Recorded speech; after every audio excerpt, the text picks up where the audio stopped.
The Pies under the roof at Marvel Stadium. Prime-time footy with a fired-up Saints side, desperate to get their season moving. And what we got was a full game of pressure, physicality, and one of the better tagging battles we've seen between Daicos and Windhager.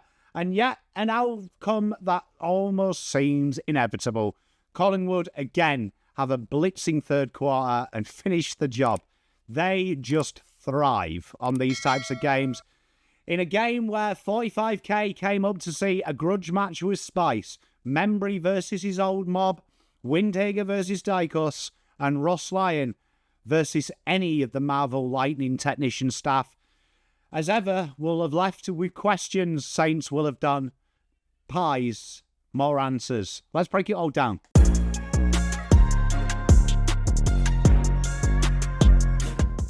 Let's talk about the game. The game was frantic. St Kilda, they brought the heat, and they have been very impressive at doing this. I thought their structure around the ball was impeccable. It was just their execution. And at times, it felt like their multiple inside 50s were kind of shots to nothing.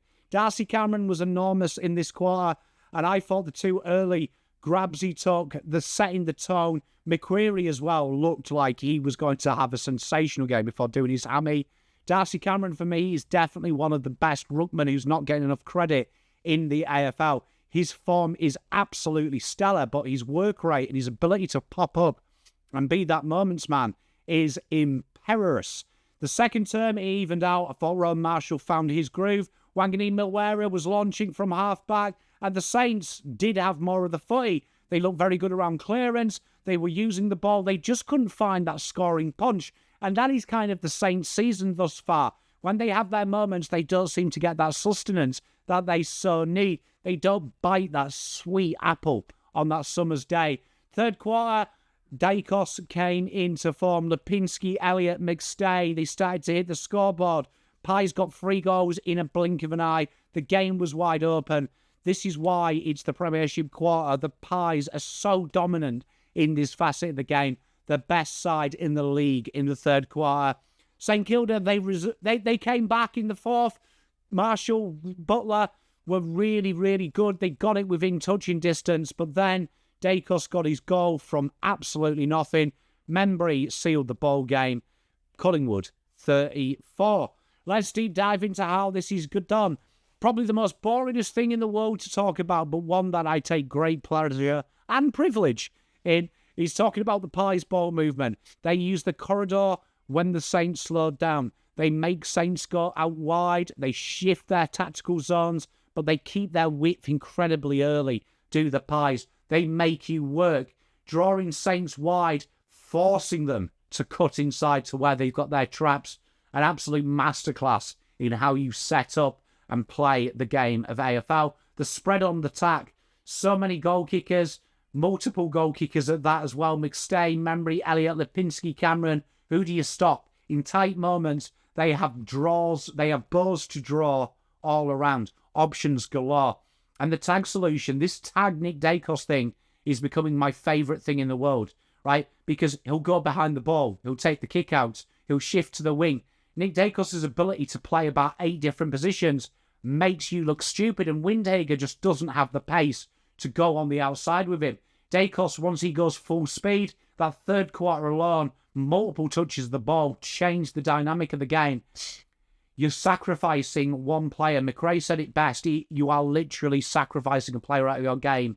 That helps Collingwood's system. This tag has to be a run-with role. You can't just lock him down, and you've got to impact the game if you are doing it. Defensive shape, Quain or Moore, how they were fantastic. They shut down Saints. They kept them quiet at times. Howe's intercepts as well, and his ball use instantly takes that forward press to have to spread and be wide with his very good vision. A real good tactical game from them.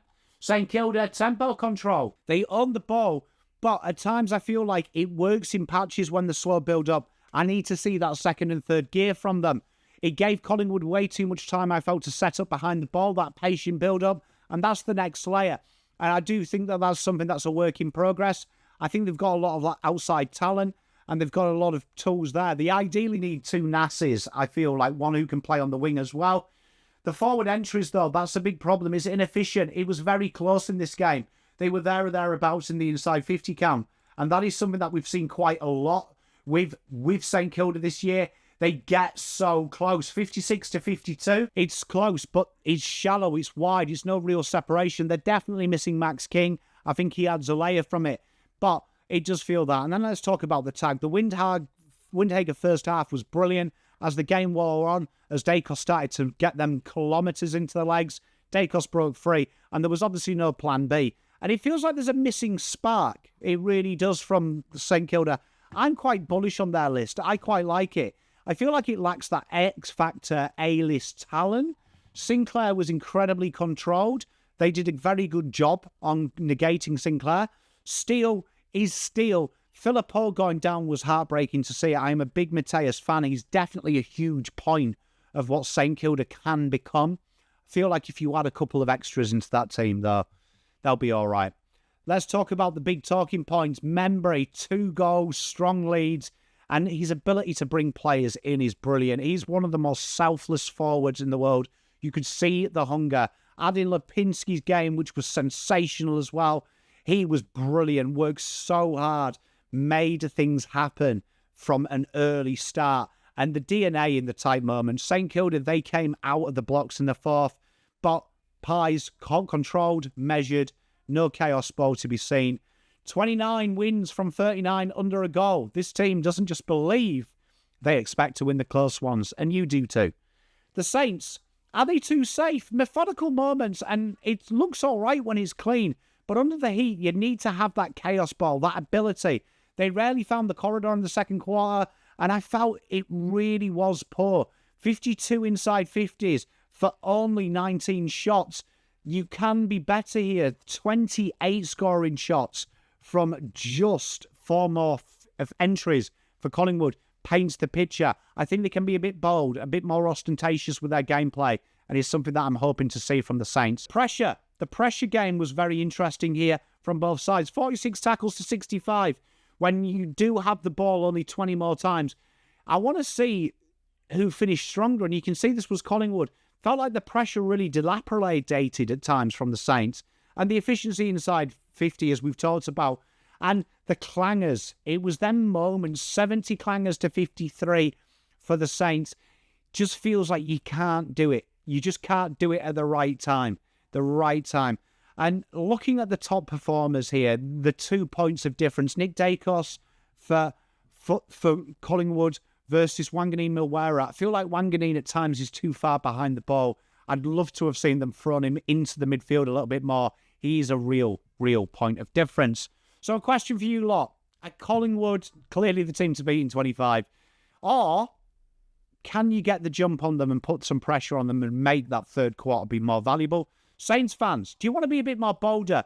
Do you feel like you are safe at the minute? It's almost like we're going to amber. We're waiting to hit the red light of chaos ball. This wasn't just another win for the Pies. Off the back of a bye, questions were asked. The Saints were very solid. Collingwood just find a way, and solid ain't cutting it. Drop your thoughts in the comments. Please do me a favour, like and subscribe. We have loads of AFL content here. I've got the legend Anthony on Pies Footy with me tomorrow night for our recap of the week. Hope to see you. I hope you have a splendid weekend. Peace, love and light. Pom out.